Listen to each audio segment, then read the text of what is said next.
Chers amis, c'est avec bonheur que je vous retrouve maintenant pour continuer notre étude sur le texte d'Apocalypse.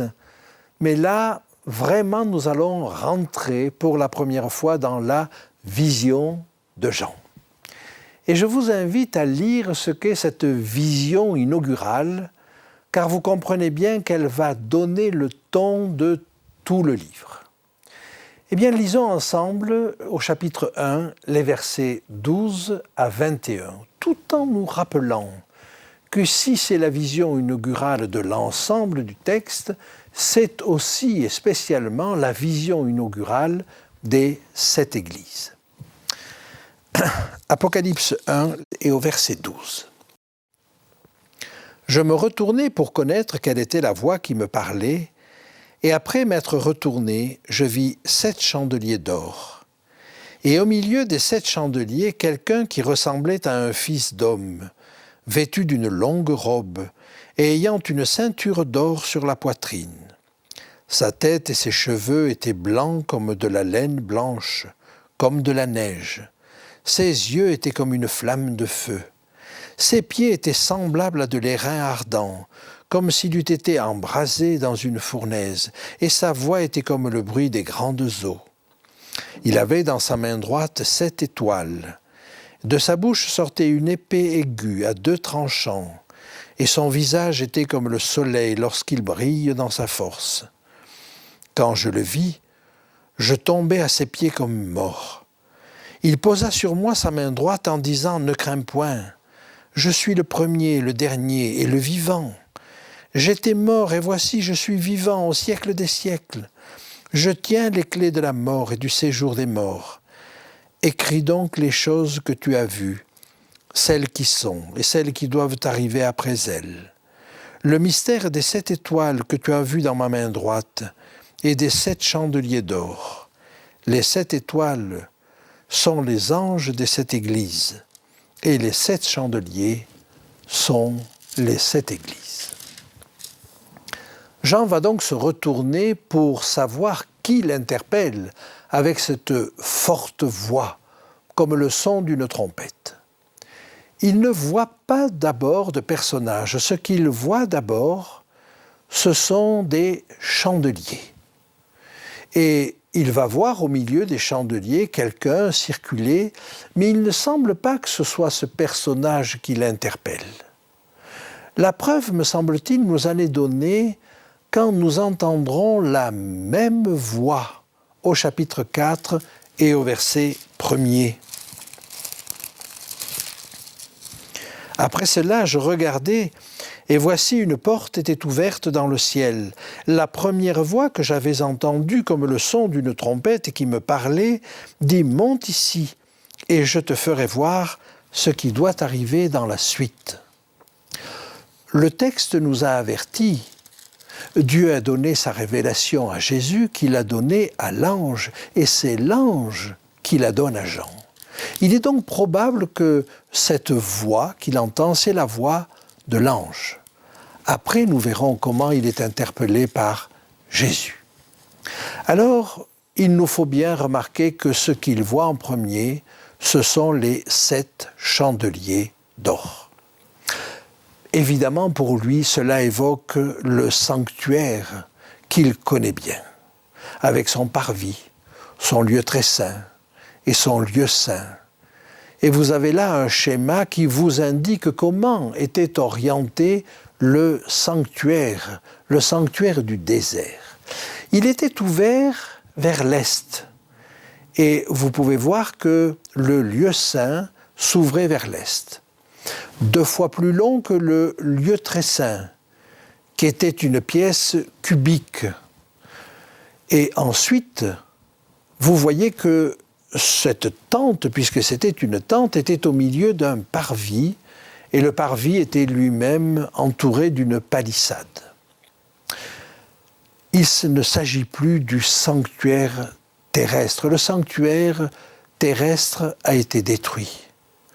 Et quand les armées romaines ont envahi Jérusalem en l'an 70, le général Titus n'a pas réussi à contenir ses soldats et à éviter la destruction du temple. Mais ce qui nous intéresse ici, c'est le sanctuaire céleste. Et par conséquent, l'idée majeure qu'il faut retenir, et que nous avons déjà vue dans la structure, c'est que tout va se passer dans le sanctuaire céleste. Et on va suivre Jésus comme sacrificateur, comme grand prêtre dans ce sanctuaire céleste. Ce sont toutes les introductions au septenaire qui vont nous le montrer. Donc au milieu des 7 chandeliers, il voit quelqu'un. Notez que ce n'est plus un chandelier à 7 branches, mais 7 chandeliers. Ce qui nous montre qu'il n'y a plus un peuple qui était le peuple d'Israël, qui est le témoin de Dieu, qui doit éclairer le monde. Ce sont 7 chandeliers. L'économie a changé. Nous ne sommes plus dans l'époque où le peuple d'Israël représentait Christ et devait représenter Dieu, mais nous sommes à l'époque de l'Église. Et il nous faut changer d'époque. Et Jean le comprend bien quand il voit 7 chandeliers au lieu d'un. Et il va voir au milieu des chandeliers quelqu'un qui ressemblait à un fils d'homme. Alors Jésus s'est appelé lui-même fils d'homme. On l'a appelé, ou il a accepté le titre de fils de Dieu, mais il s'est appelé lui-même fils d'homme. Et je vous invite à regarder dans l'évangile de Matthieu, au chapitre 16, comment il interpelle ses disciples sur ce sujet. Matthieu 16, 13. Jésus étant arrivé dans le territoire de Césarée de Philippe, demanda à ses disciples, « Qui dit-on que je suis, moi, le Fils de l'homme » Et ils répondirent, et les uns disent que tu es Jean-Baptiste, les autres Élie, les autres Jérémie, ou l'un des prophètes. Et vous, leur dit-il, qui dites-vous que je suis ? Simon, Pierre répondit, tu es le Christ, le Fils du Dieu vivant. Ce que Pierre dit de lui, c'est qu'il est le Fils de Dieu, mais lui se présente comme le Fils de l'homme. Et il est vêtu d'une longue robe et il a une ceinture d'or sur la poitrine. Ces choses-là sont les attributs du grand prêtre. Et je vous invite à voir ce qu'était le vêtement du grand prêtre dans le livre de l'Exode, au chapitre 28, au verset 4. Voici les vêtements qu'ils feront, un pectoral, un éphod, une robe, une tunique brodée, une tiare et une ceinture. Ils feront les vêtements sacrés d'Aaron ton frère et à ses fils, afin qu'ils exercent mon sacerdoce. Si nous lisons un petit peu plus loin, nous voyons au verset 15 la constitution d'un élément particulier de ce vêtement, c'est le pectoral. Tu feras le pectoral du jugement artistement travaillé. Tu le feras du même travail que l'éphod. Tu le feras d'or, de fil bleu, pourpre et cramoisi et de fin lin retors. Il sera carré et double, sa longueur sera d'un empan et sa largeur d'un empan. Tu y enchâsseras une garniture de pierre, 4 rangées de pierres. La première rangée, une soardoine, une topaze, une émeraude. Seconde rangée, une escarboucle, un saphir, un diamant. Troisième rangée, une opale, une agate, une améthyste. Quatrième rangée, une chrysolite, un onyx, un jaspe. Ces pierres seront enchâssées dans leur monture d'or. Il y en aura 12, d'après les noms des fils d'Israël. Elles seront gravées comme des cachets, chacune avec le nom de l'une des 12 tribus. Si nous allons un petit peu plus loin, au verset 29, il nous est dit ceci. « Lorsqu'Aaron entrera dans le sanctuaire, il portera sur son cœur les noms des fils d'Israël gravés sur le pectoral du jugement pour en conserver à toujours le souvenir devant l'Éternel. » Quand Aaron officiait, il portait sur son cœur le peuple d'Israël. Eh bien, de la même manière, quand Jésus officie dans le sanctuaire céleste, il a une ceinture d'or sur sa poitrine, ce qui ressemble au pectoral, c'est-à-dire qu'il porte sur son cœur l'Église, tous ses enfants, tous ses frères et sœurs. Le texte nous dit ensuite au verset 14 que sa tête et ses cheveux étaient blancs comme de la laine blanche, comme de la neige. Alors c'est un signe de sagesse. Et l'âge a toujours été considéré comme un signe de sagesse. Mais c'est une prérogative, c'est une caractéristique qui est reprise du prophète Daniel. Et je vous invite à lire dans le livre de Daniel, au chapitre 7, ce qui nous est dit. Verset 9. « Je regardais pendant que l'on plaçait des trônes, et l'Ancien des jours s'assit. Son vêtement était blanc comme la neige, et ses cheveux de sa tête étaient comme de la laine pure. Son trône était des flammes de feu, et les roues comme un feu ardent. » En réalité, pour commencer le jugement, puisque c'est le jugement qui va commencer, il faut de la sagesse. Eh bien, Christ a cette même sagesse. Une fois de plus, il a la même caractéristique que le Père. Le verset 14 nous dit que ses yeux étaient comme une flamme de feu. Et on va voir qu'il a encore les jambes comme de l'airain. Alors ces caractéristiques, nous les trouvons déjà dans l'Ancien Testament, par exemple dans le livre de Daniel, au chapitre 10 et au verset 5. « Je levai les yeux, dit Daniel, et je regardai. Et voici, il y avait un homme vêtu de lin, et ayant sur ses reins une ceinture d'or d'Uphaz.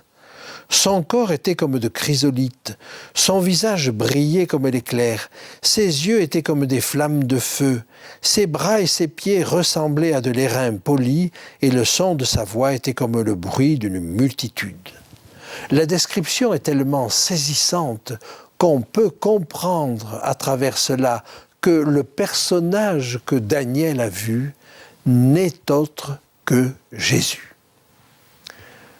Ce personnage, d'autres prophètes l'ont vu. Et le prophète Ézéchiel en particulier, et nous voyons cela dès le chapitre 1er, a certainement vu le même personnage. Nous pouvons lire au verset 27 ce qu'il en est. Ézéchiel.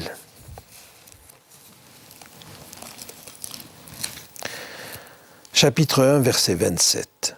« Je vis encore comme de l'airain poli, comme du feu, au-dedans duquel était cet homme, et qui rayonnait tout autour, depuis la forme de ses reins jusqu'en haut, et depuis la forme de ses reins jusqu'en bas. Je vis comme du feu, et comme une lumière éclatante dont il était environné. » Que ce soit Daniel, que ce soit Ézéchiel, ou même que ce soit plus tard Paul sur le chemin de Damas, tous font une description comparable. Mais si chacun est terrassé par cette vision, par la brillance de cette vision, par la force de la voix, comme celle de grandes eaux, en réalité, tous vont faire aussi l'expérience du relèvement. Chacun est terrassé, mais chacun va être relevé par une voix douce et mélodieuse. Et nous pouvons lire cela un petit peu plus loin dans le texte qui nous est proposé au chapitre 1 et vers le verset 16. « Il avait dans sa main droite 7 étoiles, De sa bouche sortait une épée aiguë à 2 tranchants, et son visage était comme le soleil lorsqu'il brille dans sa force. Quand je le vis, je tombai à ses pieds comme mort. Il posa sa main droite en disant « Ne crains point, je suis le premier et le dernier et le vivant. J'étais mort et voici je suis vivant au siècle des siècles. Je tiens les clés de la mort et du séjour des morts. » Si je reprends la description qui nous est faite là, de sa bouche sortait une épée à 2 tranchants. On verra ces caractéristiques reprises dans les églises, mais une épée aiguë à 2 tranchants, nous en trouvons la définition dans l'Épître aux Hébreux, au chapitre 4 et au verset 12. Car la parole de Dieu est vivante et efficace, plus tranchante qu'une épée quelconque à 2 tranchants, pénétrante jusqu'à partager âme et esprit, jointure et moelle, elle juge les sentiments et les pensées du cœur. Si cette parole de Dieu peut être destructrice, et nous verrons qu'elle l'est par exemple en Apocalypse 19, elle est aussi quelque chose qui parle au cœur. Elle nous permet d'avoir du discernement sur ce que sont nos sentiments et nos pensées les plus intimes, jusqu'à séparer âme et esprit, jointure et moelle, jusqu'à juger nos propres sentiments. Nous en serions sans doute incapables par nous-mêmes, mais voilà ce qu'elle peut faire. Alors la suite de la description nous montre un visage brillant comme le soleil lorsqu'il brille dans sa force. Et il nous faut aller à l'expérience de la transfiguration pour réaliser ce que pouvait être cette brillance. Et Jean a vécu cela. On peut le lire au chapitre 17. Son visage était brillant, ses vêtements étaient blancs comme la lumière. Et même le prophète Malachie nous décrit Jésus comme le soleil de justice, et la guérison est sous ses ailes. Alors le verset 17 continue à nous dire ce qu'il en était. Mais Jean tombe aux pieds de Jésus comme mort.